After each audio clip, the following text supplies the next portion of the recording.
So here's a complex one.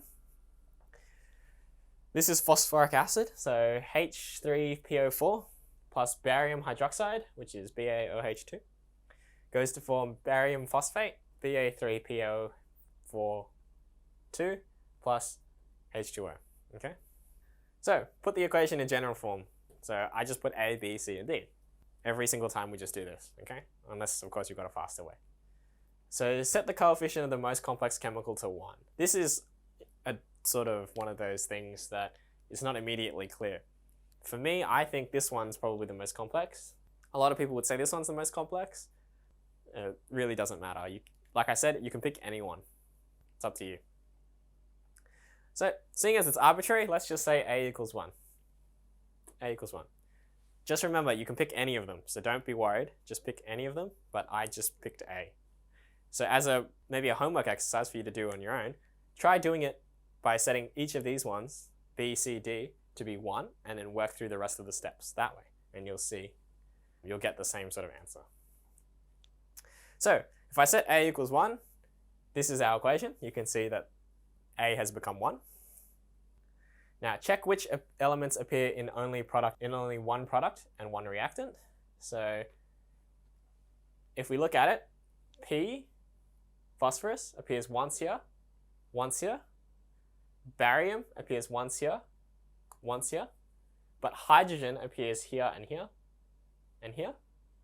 So hydrogen is not a good choice because it appears twice on the left-hand side. And oxygen is not a good choice because it appears here and here. It appears in 2 on both sides. So we can see P and Ba both appear in 1. So we balance these first. The ones that only appear on once on either side, we balance first. So we write balance equations for these chemicals. So we balance it up. We use the conservation of mass. We say the left-hand side has to equal the right-hand side. So for phosphorus, you got 1 phosphorus here. You got 2 here. Well, 2 times C. So 1 equals 2 times C, because there are 2 phosphorus atoms in this whole thing here, okay? Now for barium, you've got B on the left-hand side. You've got B numbers of barium. And you've got 3 times C on the right-hand side. Okay, so B has to equal 3C. Now balance for oxygen. You got 4 on this side, you can see there's 4, plus 2 times B, because you've got 2 here and B at the front. And on the right hand side, you've got 8 here, times by C, so 8C. And you've got 1 here times D, so you've just got D. Okay, so this is our balance equation for O. Finally, you got your balance equation for H. So you got 3 here, and you've got 2 times B, so 2B, and that has to equal 2D, okay? Now we just solve the equations. Now since 2C equals 1, C equals a half. Now if we substitute that back into the Ba equation, B equals 3 on 2. Substitute B and C into the O equation, which is this. So we get 4 plus 2 times 3 on 2 is 3, equals 4 plus D, because C is a half, so D equals 3. And then we substitute all the numbers back into this equation, and we get H3PO4 equals 3 on 2 BaOH2, and that goes to a half Ba3 plus 3 H2O. Now you can go through, actually check which ones are right and which ones are wrong, if it's correct, because you should have equal numbers on both sides. Let's just talk about hydrogen. You've got 6 here. Now here you've got 3, you got 2 times 3 on 2, which is 3. So 2 times 3 on 2 is 3. So you've got 3 plus 3, which is 6. So you've got balance for hydrogen. So if you go through and try to balance each of those different elements, you'll see that they all balance up. And if they don't, then you've done something wrong, okay? So you've made a mistake.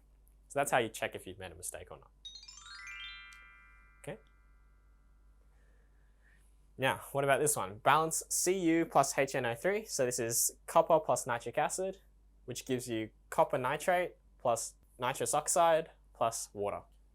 First, we write it in general form, just putting A, B, C, and D, also E, sorry.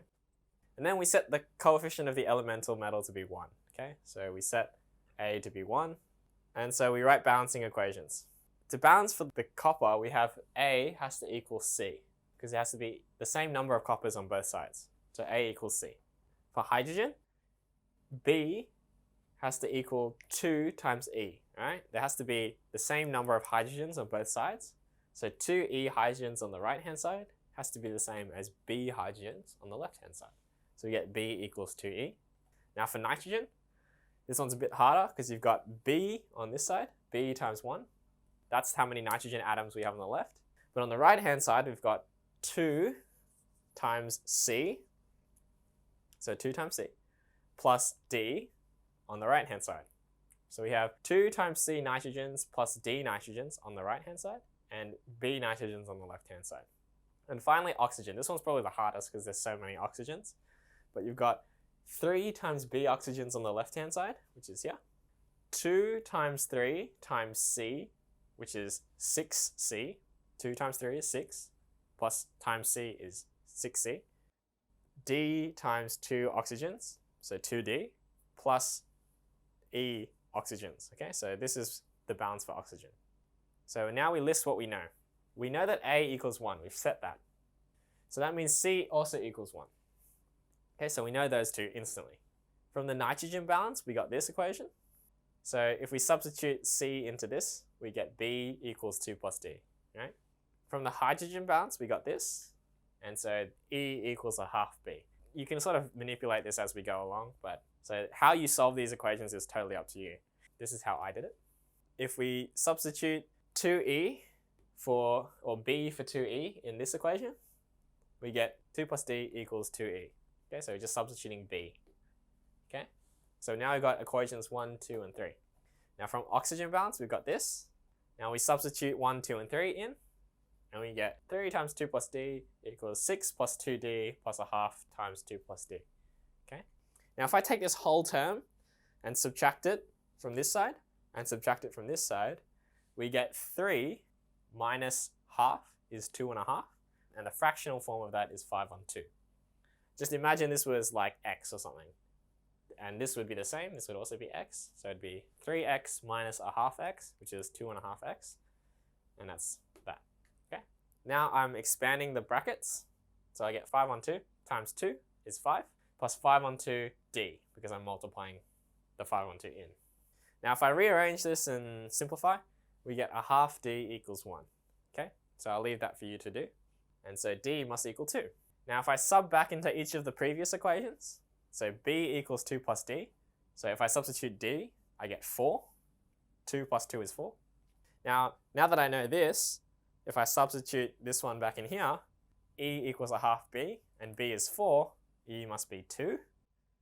And so I put it all into my final equation, and there it is. A equals 1, b equals 4, c equals 1, d equals 2, and e equals 2. So that concludes today's lesson on balancing chemical equations. We've looked at what are the steps of balancing equations, and we looked at a foolproof way of doing it. As you get better and better at this, you don't have to follow this as rigidly. You'll be able to use your own techniques and use your own intuition to solve these problems. So I look forward to seeing you at our next lesson.